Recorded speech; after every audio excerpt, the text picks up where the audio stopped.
अच्छा, अभी आप जो जिक्र कर रहे हैं ना, ये फैज़ाबाद धरना केस का बार बार जिक्र आया, तो वो फैज़ाबाद धरना जो है वो दिया था तहरीक लब्बैक ने। अब तहरीक लब्बैक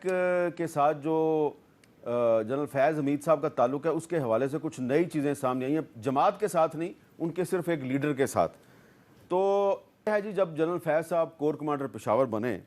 तो उन्होंने DH पेशावर में मनपसंद अफराद को सस्ती ज़मीन जो है वो महंगी बेची और तहरीक लब्बैक के एक लीडर शफीक अमीनी को मुबैना तौर पे DH पेशावर ने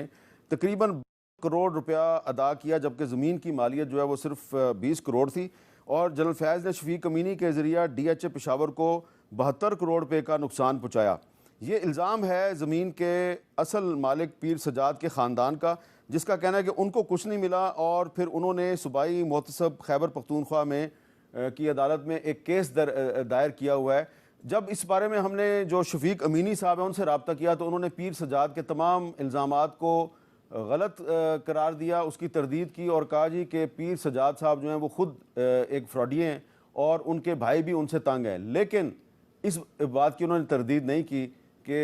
जनरल फैज़ साहब जो हैं उन्होंने उनकी मदद की थी। उन्होंने कहा मैं तो सिर्फ सालिस का किरदार अदा कर रहा था। बिस्मिल्लाहिर्रहमानिर्रहीम। मैं शाह मोहम्मद नक्शबंदी मुजद्दिदी अपने भाइयों के हमरा आज जियो न्यूज़ कैपिटल टॉक में हामिद मीर के प्रोग्राम के हवाले से इकट्ठे हुए हैं, जिसमें हामिद मीर ने पीर सजाद जो कि बदकिस्मती से हमारा भाई है उसके हवाले से हमारे मुल्क के अजीम शख्सियत अल्लामा डॉक्टर शफीक अमीनी साहब के ऊपर DH के ज़िमन में इल्ज़ामात और बहतान लगा दिए। उसकी वजाहत के लिए हम ये बयान दे रहे हैं ताकि सबको ये बात मालूम हो जाए। सबसे पहले हामिद मीर ने अपने प्रोग्राम में विरासत की बात की कि DH से पैसे वसूल नहीं किए गए और उनके वारिसों को वो पैसे नहीं मिले। तो ये हमारे 5 भाइयों का मुआहिदा था और मेरे ये 4 भाई मेरे साथ बैठे हुए हैं, ये सब इसकी तस्दीक करेंगे कि हमने DH से अपने पैसे वसूल किए हैं। और उन तमाम पैसों में भी जो सबसे ज़्यादा पैसे थे जो कि DH के रिकॉर्ड में मौजूद है, आधे से ज़्यादा यही सजाद जिसके ऊपर लोगों के कर्ज़े थे और उनके मामलात थे, उसी जगह पर DH में उनको अदा कर दिए गए।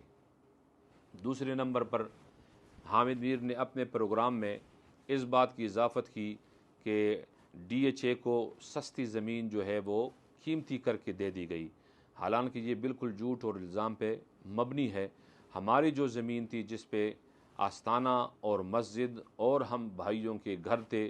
तकरीबन 70,000 स्क्वायर फिट की उसके ऊपर आबादी थी, उस ज़मीन को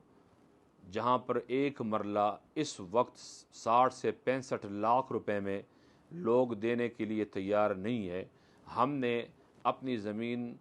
इसी सजाद के कर्ज़ों की वजह से और उनके मामलात उस वक्त भी यही थे, हर तरफ से उनके ऊपर जो कर्ज़े थे या उनके जो लेन देन लोगों के साथ धोखा और फ्रॉड जो वो शुरू से करता आ रहा था,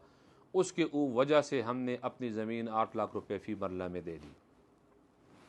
उस पेमेंट को भी उसमें भी जो सबसे ज़्यादा जो कर्ज़े थे वो सजाद साहब के नाम पे थे जो उसी वक्त अदा कर दिए गए। और एक बात की और वजाहत कर दूं कि हमारे खानका का जो मामला था, इसी सजाद की वजह से शुरू से हज़रत साहब रहमतुल्लाह अलैह के ज़माने से जो इसके मामलात थे, लोगों से लेना देना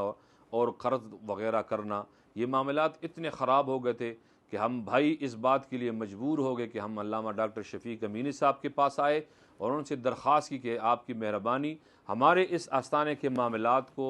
अल्लाह की रज़ा की खातिर हल फरमाए। उन्होंने इसमें बड़ी काविश की, बड़ी मेहनत की और अल्लाह के फजल करम से वो मामला हल हुआ। लेकिन अल्लामा डॉक्टर शफीक अमीनी साहब के इस अजीम एहसान को सजाद साहब फिर भूल गए और उन्होंने उसके ऊपर इल्ज़ाम तराशियों की बौछार कर दी। इसके अलावा एक बात की और वजाहत करूँ कि अल्लामा शफीक साहब के ढेरों एहसानात के बावजूद